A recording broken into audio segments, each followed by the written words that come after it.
We're back with Tania Silva. She's running for City Council, District 3, and we're talking to her about a variety of issues there. Before we went for break, we talked a few points about the area and the issues related to it and stuff, how it's neglected and all that, and how people feel kind of abandoned there, so to speak. And I know it's kind of a pretty strong word using abandoned, but we're part of the city, but we always feel like there is some neglect there or lack of leadership. Exactly. And that's why you felt like you were running for City Council.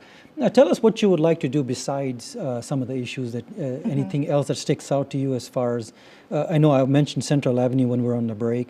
There were plans to repair. Do you feel the Central Avenue from 8th Street on all the way, do you feel like we need to do anything to it? Or? Oh, definitely. Yeah. Especially having the historical significance. Yeah, unfortunately, Route 66, it seems, when it comes to development anyhow, the funds run out when you get to Rio Grande. So past the river, it has been neglected. I know recently they were talking about revitalizing the neon signs. Well, guess what? On the West Central, there has been a neon and chrome initiative, was called.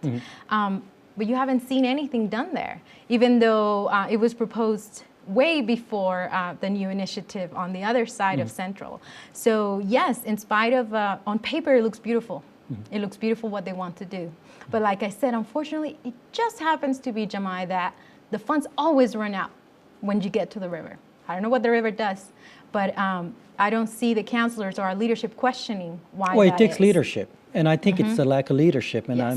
I know we can say that because I'm not trying to be unfair to anyone, but it is going to take leadership and a little bit of attention as far as no, we have to get this done for this side of it because it's also part of the city. Exactly. Someone drives through there. If someone comes in from say Gallup and they come over the hill from 9 Mile Hill, Yes. they go down Central. They're looking at 98th Street onwards all the way downtown.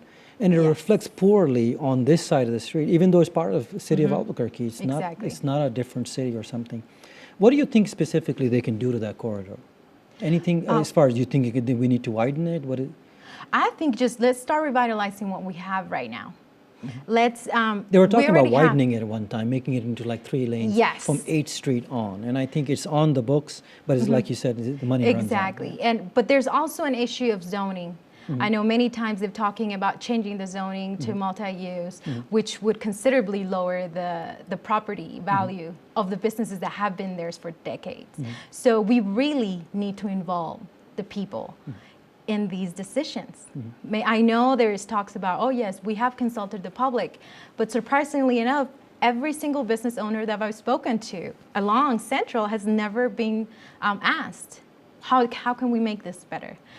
What do they say when you talk to them? I mean, you're running for city council. What are you hearing now? Well, one of the things that I complain is against that lack of transparency, that issue of, oh yes, we've consulted with the public, but actually the people who are affected by it, we're not consulting them. The business owners that are already there, who have been there for decades, want to have their voice heard as well. And as their councilwoman, that is my responsibility. And it's actually one of the things that from now, just as a candidate, I make it a point to make myself available, to make myself reachable. Any question, even the smallest of questions, I tell people, call me. This is my cell phone. Even if I do not know the answer, because I don't claim to know it all, I will find out for you. I will do my research. And I think as a counselor, we should do that. People should not need to wait to have a city council meeting, to have only 2 minutes to tell me where their concerns are. It's very difficult to go in front of the city council Exactly. and so talk for 2 minutes. So Yes. we're almost towards the end of our segment there. Talk a little bit about your background. I know you're an attorney. Yes. Your husband, I think, was in the military. I think he's Yes. retired. Am I right? Talk a Yes. little bit about that. Okay. Your family and stuff. That way they know there's a real person and not just Yes. a name on the ballot there. Okay. Well, I am an immigrant from Honduras. Okay. That's where I was born and raised. I moved here about 16 years ago to the United States and to the West Side. This has been my home ever since. Like I said, I graduated from West Mesa, so now I am a proud Mustang. When it was the only high school on that side. I know. There was and we always heard rumors, like maybe they were going to build something, they never did. Else, So I graduated from West Mesa.